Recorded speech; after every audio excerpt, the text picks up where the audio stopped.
Welcome back to the Armchair Warrior. My name's Rick Layton, and today we're here to see if I can mash this over 30-year-old hand gripper. Now, before I do, I want to show you a few of these. I'll get a little bit closer. So this is what we're dealing with. This thing is somewhere between 280 and 322 and a half pounds of pressure. I can't tell you exactly what. I will compare it to a Walmart version, so you can see just exactly how much stronger it is. This is the Captains of Crush 2 and the Captain of Crush 3. This is the 3.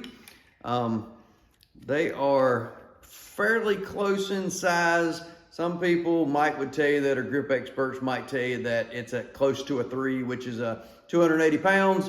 I think it's a little bit tougher, but that's just my opinion.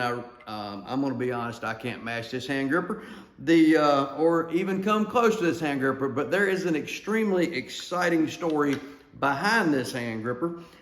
I got this thing many years ago. It was the late 80s or the early 90s from one of the greatest super heavyweight arm wrestlers in the history of the sport. And I'm about to tell you who that is.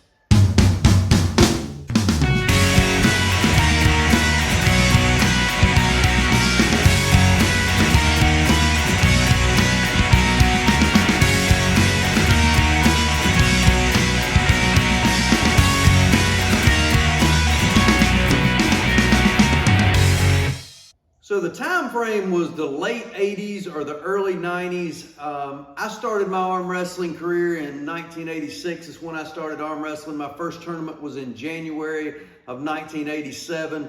At that point, I was pretty much the premier lightweight in the state of North Carolina. So I was trying to get out to other states, as many states across the country as I could afford to go to in search of the biggest, baddest dude out there.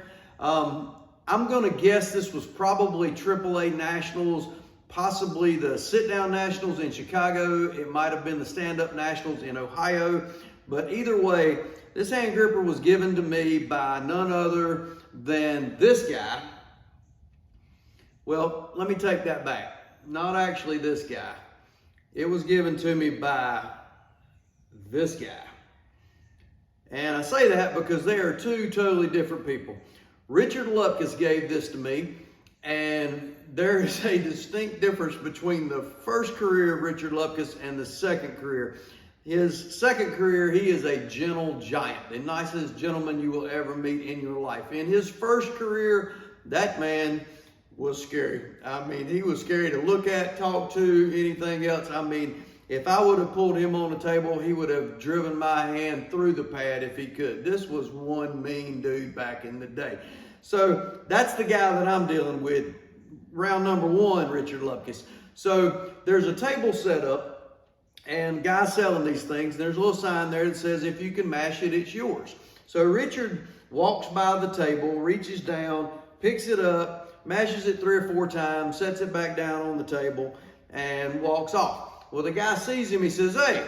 Well, Richard didn't hear him, he didn't stop. He said, hey, I hollered at him a little bit louder. Richard turned around and kind of glared at him like, are you really talking to me? The guy said, did you mash that? And he just kind of grunted, yeah. And he said, do it again. So he reached over there. Again, he didn't get it in his hand any particular way. He just reached over there, picked it up, mashed it, showed it to the guy, held it closed for 4 or 5 seconds, and the guy said, you can have it. So he walks off 7 or 8 steps, I don't know, and guess who happens to be there? Yours truly. So me and my dad were standing there. He walks by and says, here you go, young man, you can have this. I don't need it. Well, I pick it up like, yeah, I'm pretty sure I don't need it either, but thank you, buddy. Thank you, appreciate it. So that's a story on how I came about this thing. So I thought you might like that. I am 35 years in the sport, so I've got a lot of friends in the sport. I'm not sure. I have actually asked Richard since then, did he remember that, and he does not. So I don't even know. We've met 3 or 4 times. I don't even know if he remembers me. He's not like Travis Bajan or Michael Todd. He's not somebody that I talk to on a regular basis and I pick up the phone and say, hey, Travis, what's up, bud? And we talk for 30 minutes. No, he may or may not remember me. But that is a true story of how I came about this. I thought you might enjoy it. If you're interested in listening to some of the old time stuff that's happened, click that subscribe button. Until next time, I'm Rick Layton, Armchair Warrior.